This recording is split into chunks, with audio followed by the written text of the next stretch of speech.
बहुत समय पहले की बात है। सहारनपुर नामक एक छोटे से गांव में श्यामू नाम का एक गरीब मगर ईमानदार कुम्हार रहता था। श्यामू मिट्टी के मजबूत घड़े बनाता था और उसके घड़ों की इतनी मांग थी कि गांव के सभी लोग उसी से घड़े खरीदना पसंद करते थे।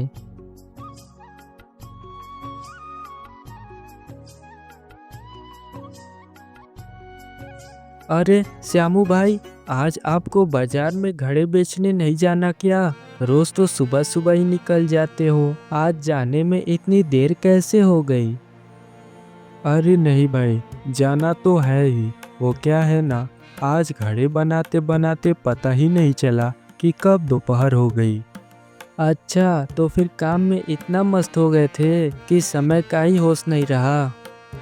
हाँ भाई, जब अपने काम में मन लग जाता है तो ऐसा ही होता है। बस घड़े बनाते बनाते कब सूरज सिर पर आ गया, कुछ पता ही नहीं चला। सच कहूँ श्यामू भाई, आदमी हो तो आपके जैसा काम से इतना प्यार करने वाले लोग बहुत कम मिलते हैं। आप तो अपने काम में ऐसे लगे रहते हो जैसे कोई पूजा कर रहे हो। देखो भाई, आदमी को हमेशा वही काम करना चाहिए जो उसे पसंद हो। जब काम मन का होता है ना, तो मेहनत करने में थकान नहीं होती और काम में बरकत भी होती है। बात तो 16 आने सही कही श्यामू भाई, पर भाई ये तो बता दो, आज इतनी मेहनत क्यों कर रहे थे? अरे भाई, सोचा था इस बार कुछ और अच्छे घड़े बनाऊं ताकि बाजार में लोग देखकर खुश हो जाएं और मेरा काम और बढ़े। अपना हुनर तो निखारते रहना चाहिए ना। बस श्यामू भाई, आपकी यही सोच आपको एक दिन बहुत बड़ा कुम्हार बना देगी। अच्छा भाई, अब मैं चलता हूँ, खेत में बहुत सारा काम पड़ा है। अगर ज्यादा देर हुई तो बैल भी खूंटा तोड़कर भाग जाएंगे। हाँ भाई, तुम भी अपना काम देख लो। और हाँ, शाम को लौटते वक्त मेरे घर आना, कुछ घड़े तैयार हुए हैं, एक का तुम्हारे लिए भी रख दूंगा। अरे वाह, जरूर आऊँगा भाई। अच्छा, चलता हूँ। फिर दिनेश अपने खेत की ओर चला जाता है और श्यामू अपने मिट्टी के बर्तन लेकर बाजार की ओर चल पड़ता है। आज श्यामू रोज की तरह अपने घड़े लेकर बाजार तो आया, लेकिन आज उसे आने में देर हो गई थी। वह जल्दी जल्दी अपने घड़े नीचे जमाता है और वहीं बैठकर ग्राहकों का इंतजार करने लगता है। बहुत समय बीत जाता है और अभी तक श्यामू के पास एक भी ग्राहक नहीं आए थे। अजीब बात है, आधा दिन बीत गया और अभी तक एक भी ग्राहक नहीं आया। ऐसा तो पहले कभी नहीं हुआ। आखिर माजरा क्या है? इतने में गांव का एक व्यक्ति वहां से गुजरता है। श्यामू उसे देखकर आवाज लगाता है। अरे हरिया भैया, इधर आइए ना। देखिए, एक बढ़िया घड़ा ले जाइए। मेरा बनाया हुआ घड़ा है, पानी ठंडा रखता है और सालों साल चलता है। अरे श्यामू भैया, आज तो सेठ जी के पास नए नए चमकते दमकते घड़े आए हैं, देखने में सुंदर और दाम में भी सस्ते। सभी लोग वहीं से खरीद रहे हैं। अच्छा, मगर भैया, मेरे घड़े में भले ही चमक ना हो, पर मजबूती की गारंटी है। देखिए, एक घड़ा ले जाइए। अगर पसंद ना आए तो पूरे पैसे वापस कर दूंगा। चलो ठीक है, एक ले जाता हूँ। अगर सच में अच्छा हुआ तो अगली बार और भी ले जाऊंगा। श्यामू खुश होकर एक बड़ा मजबूत घड़ा हरिया को पकड़ाता है। ये लीजिए भैया, ऐसा घड़ा कहीं नहीं मिलेगा। एक बार इस्तेमाल करके देखना। ठीक है भैया, अब चलता हूँ। हरिया घड़ा लेकर चला जाता है। श्यामू थोड़ी राहत की सांस लेता है, पर मन ही मन सोच में पड़ जाता है। अच्छा, तो अब सेठ जी भी मिट्टी के घड़े बेचने लगे। तभी मैं सोचूं कि मेरे ग्राहक कहाँ चले गए। श्यामू अपने घड़ों को देखता है और सोचने लगता है कि अब उसे क्या करना चाहिए।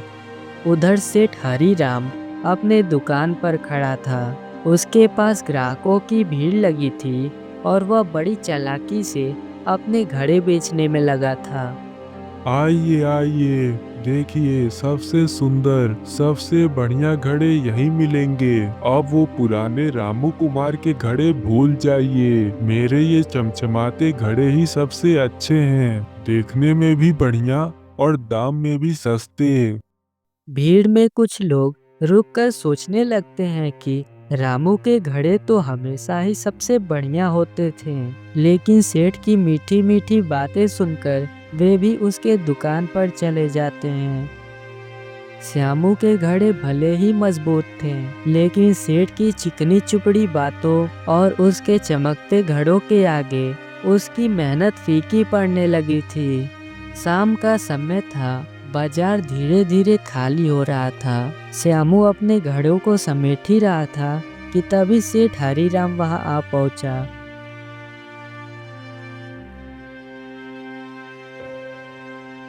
क्यों सामू, कैसा लग रहा है? मैंने कहा था ना, तुम्हारा धंधा बहुत जल्द बंद करा दूंगा। लो देख लो, अब कोई तुम्हारे इन बदसूरत घड़ों को देखने तक नहीं आएगा।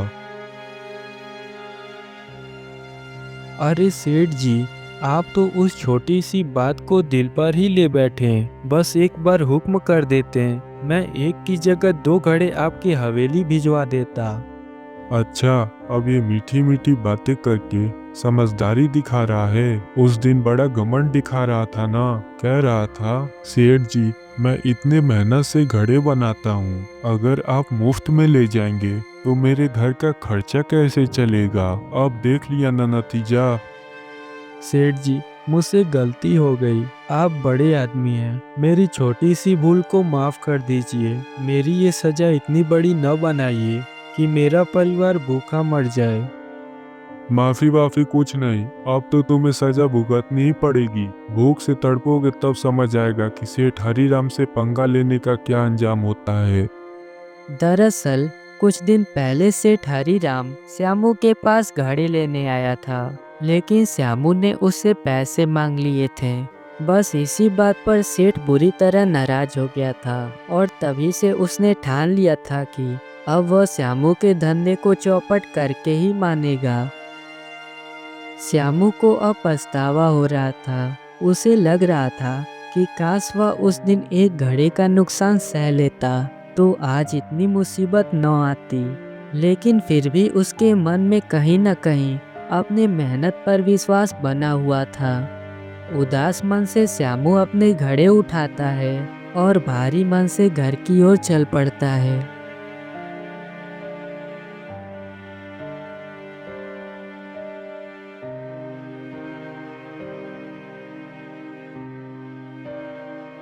रात का समय था। श्यामू चुपचाप अपने घर आकर बैठा हुआ था।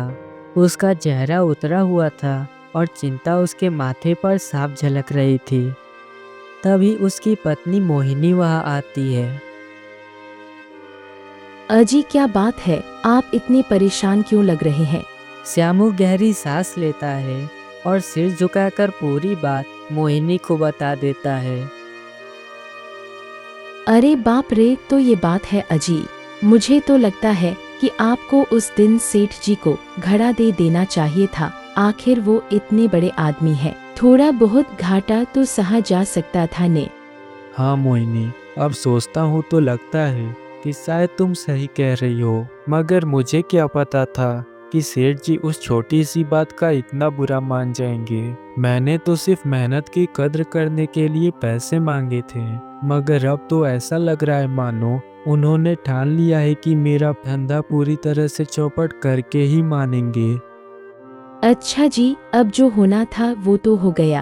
अब पछतावे से कुछ नहीं होगा। आप बस हिम्मत मत हारिए, भगवान पर भरोसा रखिए। मेहनत का फल देर से ही सही पर मिलता जरूर है। हाँ मोहिनी, तुम ठीक कह रही हो, पर दिल में डर सा बैठ गया है कि अगर यही हाल रहा तो हमारा घर कैसे चलेगा। बस आप अपने काम में लगे रहिए, बाकी सब ऊपर वाले पर छोड़ दीजिए। श्यामू थोड़ा सहज होता है, मगर चिंता का बादल अब भी उसके चेहरे पर छाया रहता है। अगली सुबह श्यामू फिर अपने घड़े लेकर बाजार की ओर चल पड़ता है। उसके चेहरे पर उम्मीद तो थी, मगर मन में चिंता साफ झलक रही थी। उसकी चाल धीमी थी मानो बोझिल कदमों से चला जा रहा हो। श्यामू बाजार पहुंचकर अपने घड़े सजाता है और ग्राहकों का इंतजार करने लगता है। हे भगवान, आज का दिन अच्छा बीते, बस कुछ ग्राहक तो आ जाएं। श्यामू मेहनत तो कर रहा था, मगर उसकी बिक्री लगातार कम होती जा रही थी। गांव के लोग सेठ के चमकदार घड़ों को ही खरीद रहे थे। श्यामू अपने घड़ों के साथ बाजार में बैठा ही था कि तभी गांव का एक व्यक्ति चंदू वहां से गुजरता है। अरे चंदू भाई, एक बढ़िया घड़ा ले जाओ, पानी ठंडा रखता है और सालों साल चलता है। श्यामू भैया, माफ करना, लेकिन मैंने पहले ही सेठ जी के घड़े ले लिए हैं। वो देखने में बढ़िया है और दाम भी कम थे। ठीक है भाई, अगर जरूरत पड़े तो याद रखना। चंदू सिर हिलाकर आगे बढ़ जाता है और श्यामू निराश मन से दूसरे ग्राहकों का इंतजार करने लगता है। दिन बीतता गया, लोग आते जाते रहे, लेकिन श्यामू की दुकान पर कोई नहीं रुका। वह बार बार राह ताकता कि शायद कोई ग्राहक आ जाए। दोपहर से शाम कब हो गई उसे पता ही नहीं चला। सूरज ढलने लगा था, बाजार भी धीरे धीरे खाली होने लगा। श्यामू का चेहरा मायूस हो गया था। हे भगवान, आज तो एक पैसे का भी धंधा नहीं हुआ। ऐसा पहले तो कभी नहीं हुआ। ये सेठ जी ने सच में मेरे धंधे पर पानी फेर दिया। वह थके हुए मन से अपने घड़े समेटने लगा और भारी कदमों से बाजार से घर की ओर चल पड़ा। उसके चेहरे पर मायूसी थी, लेकिन दिल के किसी कोने में उम्मीद की हल्की सी किरण अभी भी टिमटिमा रही थी। अगले दिन गांव के चौपाल पर शोरगुल मचा था। सेठ हरिराम गुस्से में लोगों को डांट रहा था। कुछ लोग टूटे हुए घड़े लेकर आए थे। सेठ जी, आपके घड़े तो बस 2 ही दिन में टूट गए। हाँ, हमने पैसे देकर ये चमकदार घड़े खरीदे, लेकिन सब निकम्मे निकले। अरे तुम लोगों ने घड़ों को सही से रखा ही नहीं होगा। श्यामू के घड़े तो सालों चलते हैं, तुम्हारे घड़े तो 2 दिन में फूट गए। भीड़ नाराज होती है और लोग यह ठान लेते हैं कि अब वह सेठ की दुकान छोड़कर श्यामू से ही घड़े खरीदेंगे। उस दिन के बाद से श्यामू के पास ग्राहकों की भीड़ पहले जैसा लगने लगती है। गांव के सभी लोग उसी से ही घड़े खरीदना शुरू कर देते हैं।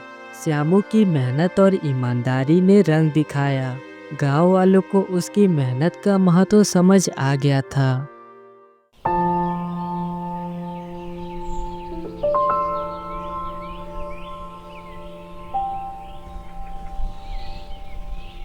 हे भगवान, इस बार भी फसल ठीक से नहीं हुई। कर्ज दिन ब दिन बढ़ता ही जा रहा है। मैं अपने परिवार का पेट कैसे पालूंगा? अब तो घर में खाने के लिए भी कुछ नहीं बचा है।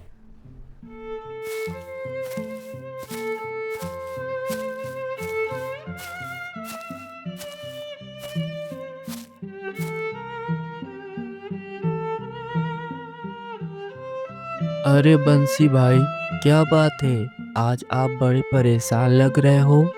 चंदू, तुम तो जानते ही हो, पिछले 2 सालों से हमारे गांव हरिपुर में सूखा पड़ रहा है। ना समय पर बारिश होती है, ना ही खेत में पानी टिकता है। मेरी फसलें लगातार बर्बाद हो रही हैं। कर्ज इतना बढ़ गया है कि अब लगता है मानो पूरा जीवन भी उसे चुकाने में कम पड़ जाएगा। बंसी भाई, मैं जानता हूँ कि हालात बहुत खराब है, लेकिन इसका मतलब ये तो नहीं कि आप हिम्मत ही हार जाएं। चंदू, हिम्मत ही तो अब टूट गई है। खेत में हर बार मेहनत करता हूँ, लेकिन फसल का हाल ऐसा होता है कि हाथ कुछ भी नहीं आता। कभी पानी धोखा दे देता है, तो कभी मिट्टी ही साथ छोड़ जाती है। अब तो जैसे सब कुछ खत्म हो गया है। सच में बंसी भाई, आपकी हालात देख दिल बैठ जाता है। भगवान भी जाने क्यों मेहनत करने वालों को ही सबसे ज्यादा परीक्षा में डालता है। अब तो घर की हालात भी बिगड़ने लगी है चंदू। इस बार मैंने फसल बोने के लिए उधार लिए थे।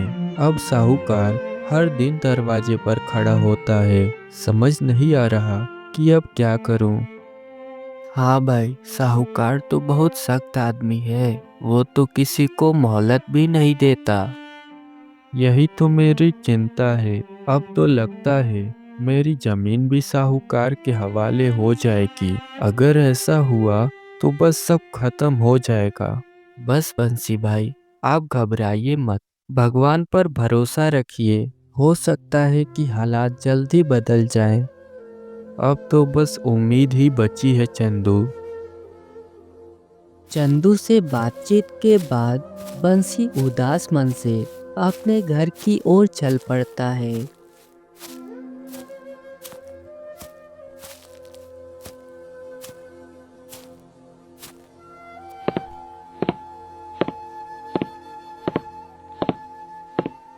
अजी, आप कहाँ रह गए थे? मैं कब से आपका इंतजार कर रही हूँ। वो चंदू से कुछ बातें कर रहा था। कुछ समझ नहीं आ रहा गीता। क्या करूं, कहाँ जाऊं? अजी, मैं भी बहुत परेशान हूँ। साहूकार आज फिर आया था। इस बार वो बहुत गुस्से में था। 2 बार आ चुका है वो, और साफ साफ कह गया है कि अगर इस बार पैसे नहीं दिए तो वो हमारा घर और जमीन अपने कब्जे में ले लेगा।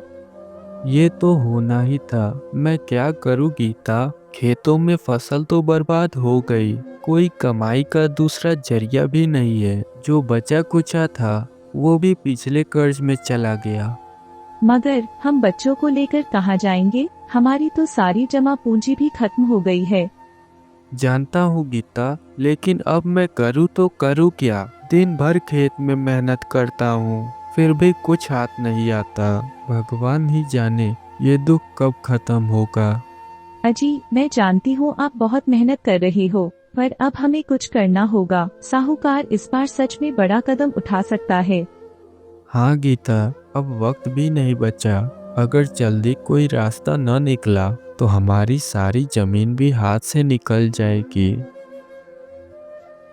बंसी थके हुए कदमों से साहूकार के हवेली पहुंचता है।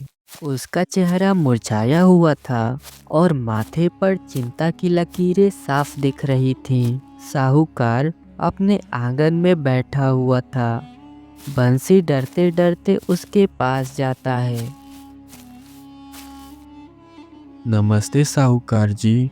अरे बंसी, तू फिर आ गया। मैंने तुझे पहले ही कह दिया था कि इस बार बहानेबाजी नहीं चलेगी।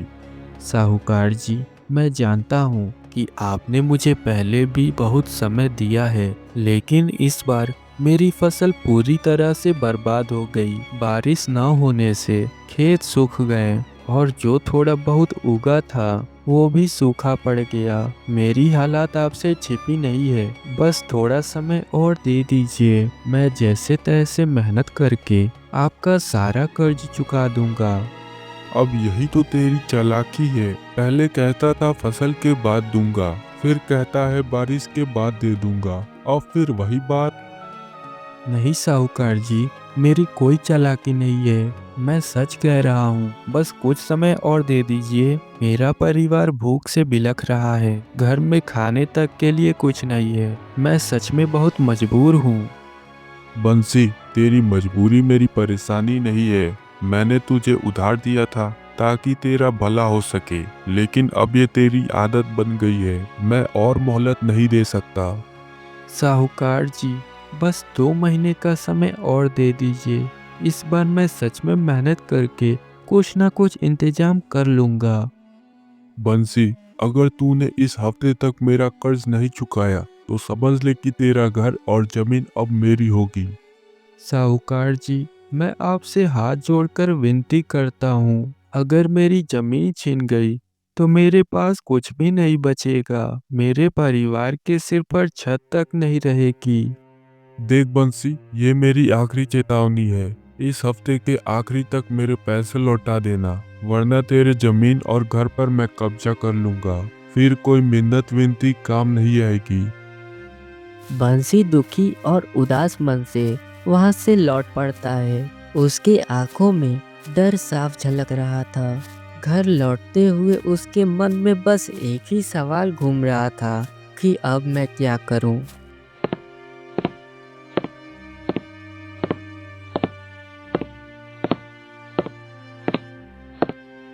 अजी क्या हुआ? साहूकार ने क्या कहा? क्या कहेगा, वही जो हर बार कहता है। इस बार तो साफ साफ बोल दिया कि अगर हफ्ते भर में पैसे नहीं लौटाए तो घर और जमीन सब छीन लेगा। हे भगवान, अब हम क्या करेंगे? इतनी जल्दी इतने पैसे कहाँ से आएंगे?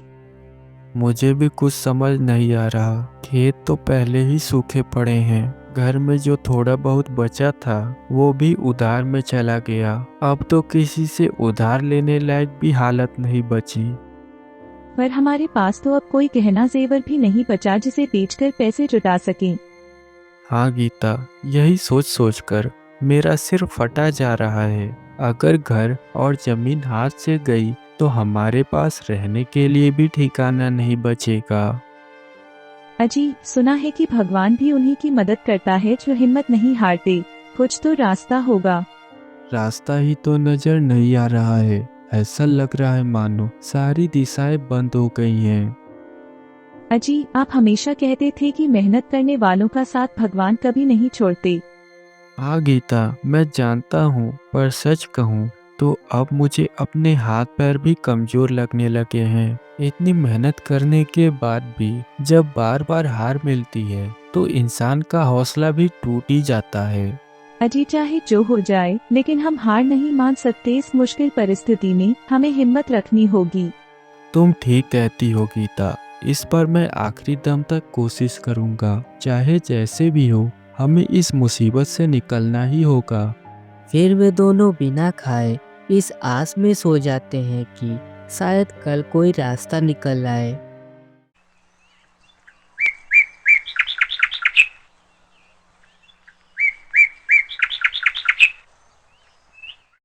अगले दिन सुबह बंसी के उठते ही गीता उसके पास आती है। अजी जरा सुनिए।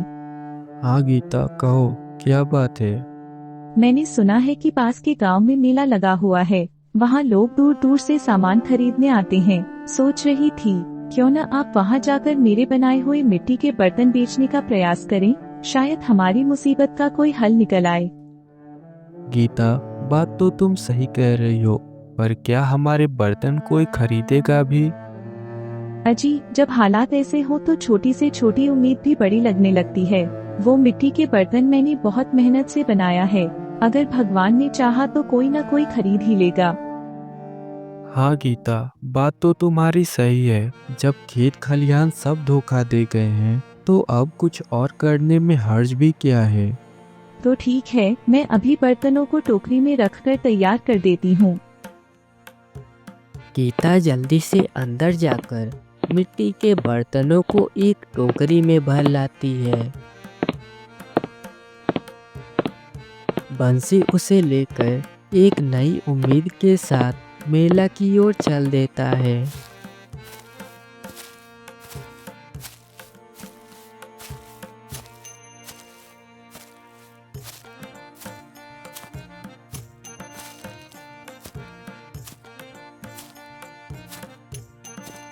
कुछ देर चलने के बाद वह उस स्थान पर पहुंच जाता है जहां मेला लगता था। उसकी नजरें चारों तरफ मेले की भीड़ तलाशती है, लेकिन वहां सिर्फ कुछ व्यापारी अपना सामान समेटते हुए दिखाई देते हैं। बंसी मायूस होकर एक व्यापारी के पास जाता है। अरे भाई साहब, सुना था यहाँ कहीं मेला लगा है। क्या आप मुझे बता सकते हैं कि मेला कहाँ लगा है? मेला? अरे भाई साहब, मेला तो यही लगा था, लेकिन आज ही खत्म हो गया। सुबह तक रौनक थी, मगर अब सब अपने अपने सामान समेट कर जा रहे हैं। क्या मेला खत्म हो गया? पर मैं तो खास इसी उम्मीद में आया था कि अपने बर्तन बेच सकूं। भैया, मैं आपकी परेशानी समझ सकता हूँ, लेकिन अब क्या किया जा सकता है। सब लोग लौट चुके हैं और मेला समाप्त हो चुका है। अब मैं क्या करूं? ये बर्तन बेचकर ही तो घर चलाने की उम्मीद थी। बंसी का चेहरा उदास हो जाता है। वह निराश होकर वहीं पास में बैठ जाता है। हे भगवान, ये कैसी किस्मत लिखी है मेरी। खेतों में मेहनत की तो सूखा पड़ गया। सोचा बर्तन बेचकर कुछ पैसे कमा लूं, तो मेला ही खत्म हो गया। अब मैं क्या करूं? क्यों बार बार मेरा भाग्य साथ छोड़ देता है? थोड़ी देर बाद वह व्यापारी बंसी को परेशान देखकर उसके पास आता है। सुनिए भाई साहब, आप चाहे तो अपना सामान हमारे साथ गांव के बाहर वाले बाजार में बेचने की कोशिश कर सकते हैं। वहां हर दिन काफी लोग आते हैं। शायद वहां आपकी चीजें बिक जाएं। क्या आप सच कह रहे हैं? हाँ भैया, कोशिश करने में क्या हर्ज है। ठीक है, मैं वहीं चलूंगा। भगवान करे इस बार मेरी किस्मत साथ दे। बंसी थके हुए कदमों से लेकिन एक नई उम्मीद के साथ व्यापारियों के पीछे पीछे बाजार की ओर चल पड़ता है। उसके चेहरे पर चिंता तो थी, मगर मन में कहीं न कहीं उम्मीद की हल्की लौ जल उठी थी।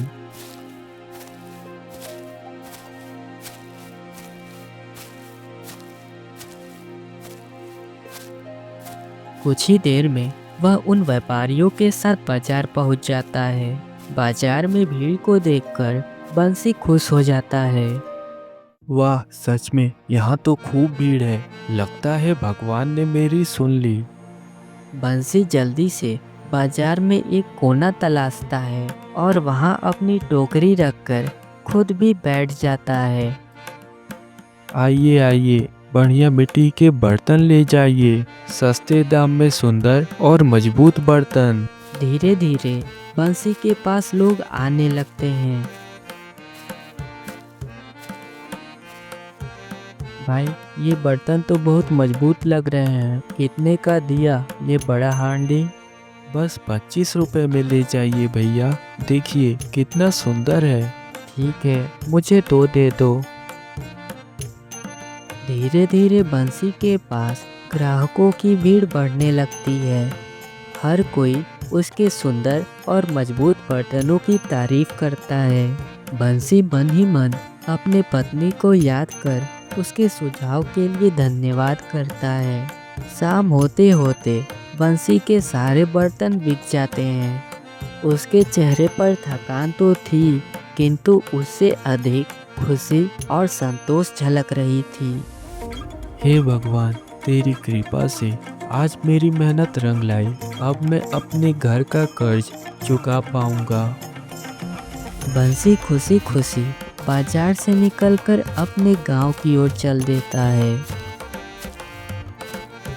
जैसे ही बंसी गांव पहुंचता है तो वह देखता है कि रास्ते में मिट्टी गीली है। जगह जगह छोटे छोटे पानी के गड्ढे भरे हुए हैं। अरे, ये तो मिट्टी गीली है। लगता है यहाँ बारिश हुई है। बंसी भागता हुआ गांव के चौपाल पर पहुंचता है, जहां कुछ लोग आपस में बात कर रहे थे। अरे बंसी, कहाँ था तू? देख, आज गांव में दोपहर को मूसलाधार बारिश हुई। पूरा खेत तरबतर हो गया। लगता है इस बार फसल अच्छी होगी। काका, शायद भगवान ने हमारी सुन ली। बंसी खुश होता हुआ अपने घर पहुंचता है।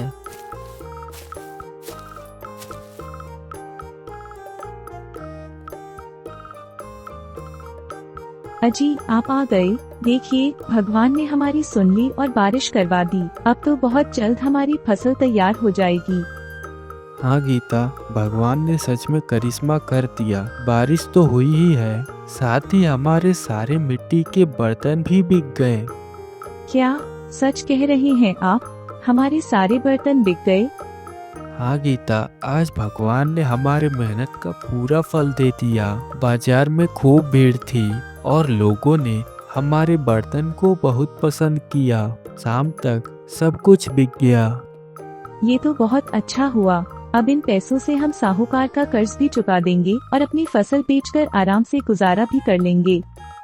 हाँ गीता, अब हमारी सारी परेशानियां खत्म हो जाएंगी।